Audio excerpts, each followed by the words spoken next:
Oh god. Okay. All right. So today we're gonna be talking about how to get good.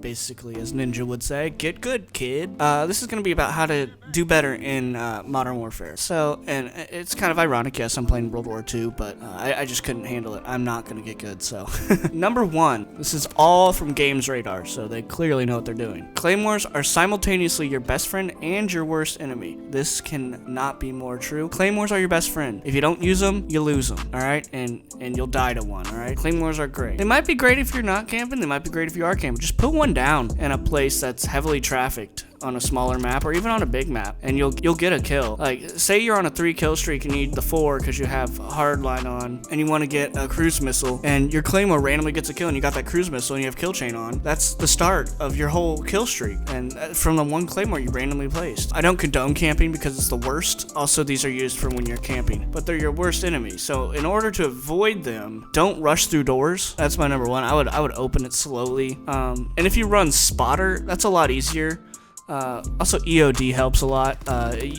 Yeah, you get hurt and makes you easier to kill if the person sees you, but spotter and EOD, those are the two things I would run to avoid claymores, and I would just put one down in a random place because you never know when you're going to need an extra kill. Make sure you always shoot down UAVs and personal radars. This might seem trivial and stupid, but I think that as long as you're taking away, because if you're using a perk slot that's not ghost or cold-blooded, you're going to be seen on that radar, and that's how people are pre-aiming you. That's how people are. It looks like they're wall hacking on you. Everybody's like, oh, he's got wall hacks. Well, no, he's got a UAV or he's got an advanced. It's crucial that you get rid of these UAVs so it's not unfair gunfight when it gets to the point that you're half health, you're just seeing the other guy. Number 3, take your time pushing through buildings and peeking corners. Yes, everybody knows, take your time, blah blah blah. Peek slowly, make sure you, but dang, I cannot stress this enough. Everybody in this damn game crouch walks and ADSs down the damn hallways and through doors and in windows.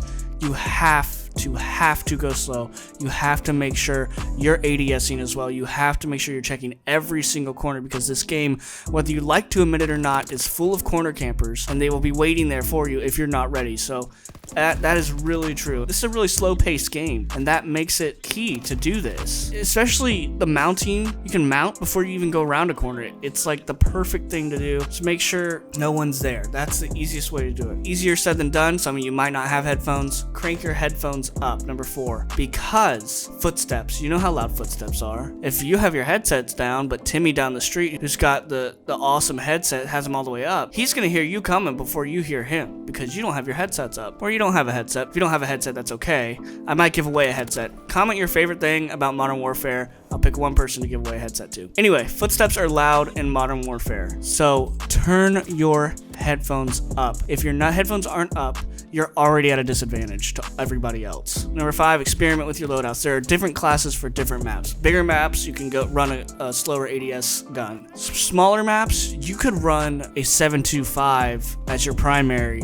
if you wanted to. That thing has such a long range. And that's the great thing about Rust that I like, is you can ADS with a slow ADS and still have a good time on Rust, because it's not like Shipment where everybody's ADSing in 0.05 seconds and you're sitting there taking 30 minutes to aim down your sniper sight or whatever you have on your M4. That's what I like about Rust, is you can have a versatile group of loadouts in the game. But yeah, experiment with your loadouts. You have the slow ADS for the bigger maps and the more accuracy, and then you have the faster ADS with less accuracy for the smaller maps and the quick gunfights and stuff like that. Number 6, this must have been written a long time ago because I do not condone this and nobody likes this, but use the M4A1 assault rifle and 7.25 shotgun.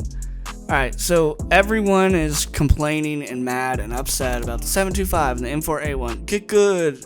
Imagine still using the M4A1. Imagine still using the 7.25. I mean, if it works, it works. That's what I have to say about that. You know, it feels a bit cheesy and a bit cheeky. It's like the 2 best guns. And if you're not good, if you're a casual player who doesn't have oodles of time to practice every day, this is the gun for you. You're gonna have a good time using this gun. It's time to kill is very fast, both of them, and it's just great. And I know it's unorthodox to use these guns now. Everybody hates on people who uses these guns, but honestly, they're just hating because they don't want to use them and they're getting destroyed. So smoke grenades are a godsend. This is number 7 from GamesRadar. You'll often find yourself being mowed down whenever you sprint into the open, especially in the larger modes. See, this is key. In Modern Window, Claymore Warfare, okay? Smokes are great if you want to move across the map, because if you don't throw a smoke, you're going to get sniped from a window, shot from a window, or something like that. I mean, come on. Smokes are great. So if you equip smokes, throw a smoke, run to where you need to go, get a flank on the enemy. This is a very tactical game, and smokes will allow you to get that flank on the enemy from behind, from the side, without them knowing where you are. Now, if they see the smoke, they're going to have a good idea, but they're still not going to know exactly where you are, and you're going to be able to go behind them and get that kill and win that gunfight. Gradually increase your sensitivity, so maybe after 3 games increase it to another 1, 6, 7, 8. This way you'll get gradually more used to the higher sensitivities, thus allowing you to turn on people a lot faster. And that is really what this game is about, is turning on people, because it's a very try-hard game and people will turn on you very quickly, and if you can't counter that with your own turning on them, you're gonna have a bad time. Learn to drop shot, that's easier said than done. Some people have the Xbox One Elite, some people have scuffs, the paddles mapped with A and B are very good.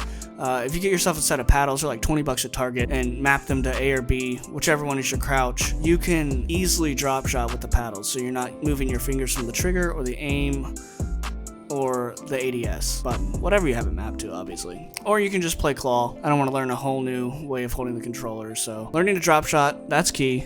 They didn't mention this one, but I think learning to jump shot as well. I use this a lot when I'm going around corners. I'll jump around a corner, and it throws people off when they see somebody fly through the air. And I usually get a lot of kills. I started playing World War II, and you've probably seen it in the gameplay. I jump around corners, and I win the gunfight, even if they shoot me first, because it's the movement that throws their eyes off. Especially on Xbox when the frame rate is a lot lower, or PS4. It's amazing. So drop shot and my own jump shot. It seems kind of cheap, but it gets the kills and it wins the gunfights. These are my tips for getting better at Modern Warfare. These were written on October 31st, Halloween, but they still stand true. And I believe the game hasn't changed that much. Some nerfs, some different maps. But if you really want to play the whole game and not just shipment and not just rust, these tips really will help you, because claymores, all that stuff, number 1 through number 9, and even my own, will definitely help you get better at this game. You're not bad at this game. It's not that Modern Warfare is a terrible game. It is, because it's different. It's a tactical, slow-paced, realistic game, and a lot of people don't like that, including myself. That's why I went back to World War II. So if you can learn to play that type of game, if you can learn to use the tools that they've given you, you're gonna have a better time in the game. It might be a little slower than you like, but it's not gonna be like it used to be, where you're just raging because of the camper in the corner. So anyway, thank you so much for watching this video, and I